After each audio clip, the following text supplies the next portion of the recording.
जमीन पे बैठ के पढ़ते थे।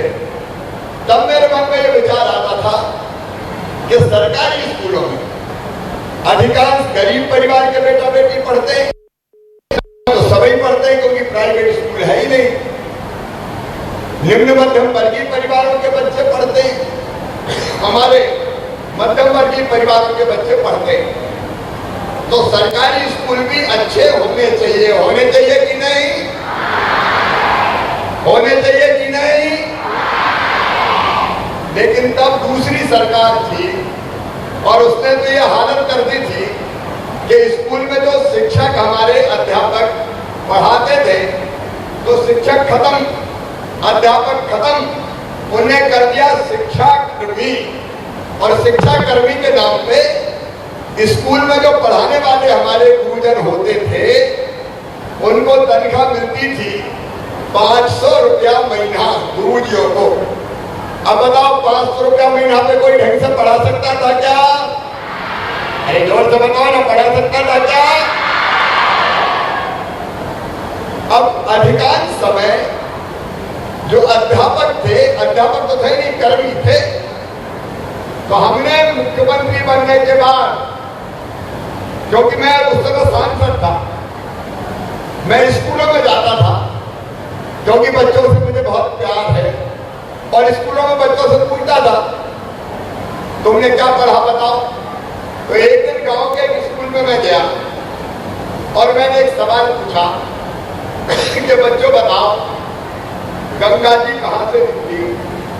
तो एक बच्चे ने बताया कि विंध्याचल में से निकली। तो मैंने कहा क्या गजब कर रहे हो, गंगा जी कहां से निकली बताओ, कहां से निकली? गंगा जी कहां से निकली बताओ। मुझे उन्होंने बताया कि विंध्याचल में से निकली। इनका विंध्याचल से थोड़ी निकली, गंगा जी तो हिमालय से निकली। फिर जो पढ़ा रहे थे गुरु जी, उनको मैंने बुलाया कि भैया क्या गजब करते हो, गंगा जी निकली है हिमालय से, गंगोत्री से, और तुम पढ़ा रहे हो विंध्याचल में से। तो कहने लगे भाई साहब 500 रुपया में तो विंध्याचल में से निकलेगी, मैं हिमालय में से कहां से निकालूं? सुविधाएं नहीं थी, भवन नहीं थे, तनख्वाह नहीं थी, और इसलिए हमारे शिक्षा के क्षेत्र में काम करने वाले गुरुजी अधिकांश टाइम आंदोलन ही करते रहते थे कि हमारी तनख्वाह बढ़ाओ। हमारी कल्पना तब आई कि मध्य प्रदेश के हमारे बेटा बेटी, इनमें प्रतिभा है, योग्यता है, क्षमता है, निकली बताओ। मुझे उनने बताया कि विंध्याचल में से निकली। इनका विंध्याचल से थोड़ी निकली, गंगा जी तो हिमालय से निकली। फिर जो पढ़ा रहे थे गुरुजी, उनको मैंने बुलाया कि भैया क्या गजब करते हो, गंगा जी निकली है हिमालय से, गंगोत्री से, और तुम पढ़ा रहे हो विंध्याचल में से। तो कहने लगे भाई साहब 500 रुपया में तो विंध्याचल में से ही निकलेगी, मैं हिमालय में से कहां से निकाल दूं? सुविधाएं नहीं थी, भवन नहीं थे, तनख्वाह नहीं थी, और इसलिए हमारे शिक्षा के क्षेत्र में काम करने वाले गुरुजी अधिकांश टाइम आंदोलन ही करते रहते थे कि हमारी तनख्वाह बढ़ाओ।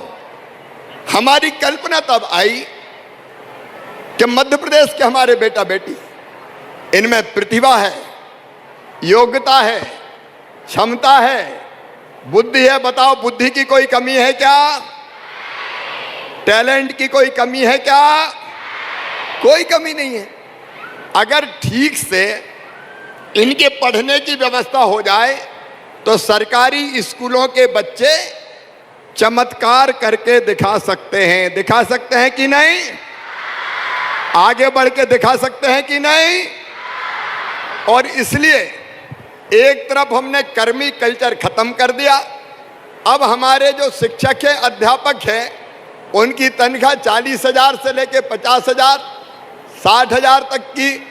और दूसरी तरफ फिर मन में यह विचार आया कि प्राइवेट स्कूलों से अच्छे हमारे सरकारी स्कूल क्यों नहीं हो सकते, जहाँ मेरे ये बेटा बेटी पढ़ते हैं, जो भविष्य है भारत का, जो भविष्य है मध्य प्रदेश का। इनको सब सुविधाएं क्यों नहीं दे सकते? और तब विचार आया कि मध्य प्रदेश में सीएम राइज स्कूल बनाएं। विचार कैसे आया मुझे? कोविड में, कोरोना काल में कोरोना हो गया था, कोविड, तो मैं अस्पताल में भर्ती था। अस्पताल में भर्ती रहते हुए ही शिक्षा के बारे में ध्यान आया, कुछ करना चाहिए। तब हमने कई शिक्षाविदों को जोड़ा, मंत्री इंदर सिंह परमार बैठे, ये भी जुड़े, विभाग के हमारे अधिकारी जुड़े, और हमने पूरे देश के शिक्षा के क्षेत्र के जितने विद्वान थे उनको जोड़ा और उनसे पूछा कि बताओ शिक्षा की गुणवत्ता बेहतर करने के लिए क्या क्या करना चाहिए। तो जो सुझाव आए, पहली चीज स्कूल की बिल्डिंग भी अच्छी होनी चाहिए। होनी चाहिए कि नहीं होनी चाहिए? ये कहाँ की आवाज आ रही भाई?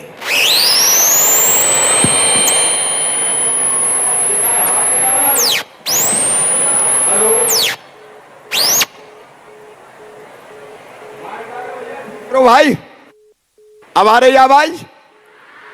आ रही है? तो पहली चीज ये आई कि स्कूलों की बिल्डिंग बहुत अच्छी होनी चाहिए। होनी चाहिए कि नहीं? वहां प्रॉपर फर्नीचर होना चाहिए कि नहीं? स्कूलों में प्रयोगशाला होना चाहिए कि नहीं?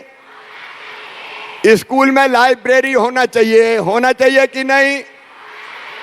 स्कूल में स्मार्ट क्लास होनी चाहिए कि नहीं? और स्मार्ट क्लास में यहाँ बैठ के हम भोपाल, दिल्ली, बंबई और कहीं के भी अच्छे जो विद्वान शिक्षक हैं उनसे भी हम लेक्चर सुन सकें। स्कूल में खेल का मैदान होना चाहिए कि नहीं?